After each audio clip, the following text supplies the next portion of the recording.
Республика күні қалай келді? 25 қазан Қазақстан тарихында ерекше күн. 1990 жылы дәл осы күні Қазақ КСР Қазақстан Республикасы деп жарияланды. Бұл тәуелсіздікке алғашқы нақты қадам халық билігі мен құқықтық негіздердің бастауы еді.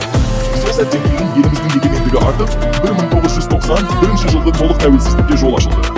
25 қазан Республика күні ретінде мерекеленеді. Қазақ халқының тәуелсіздік үшін ғасырлар бойы күресінің шарықтау шегі 1986 жылғы желтоқсан болады.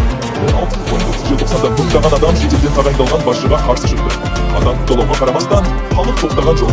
Мәжбүрлі русификация, тілдік қысым, экономикалық эксплуатация, Арал теңізінің күйреуі бәрі халықты біріктіруге мәжбүр етті. Желтоқсан оқиғалары Қазақстанға жаңа дәуірдің есігін ашты. Демократиялық реформалар жолға қойылып, тәуелсіздік идеясы күшейді. Бұл тек біздің ғана емес, бүкіл кеңес одағының, орталық және шығыс Еуропаның азаттық қозғалысына серпін берді. Болашақ ұрпақ үшін желтоқсан сабақ. Өз елінің тәуелсіздігін қорғау, құқықтар үшін күресу әр адамның парызы.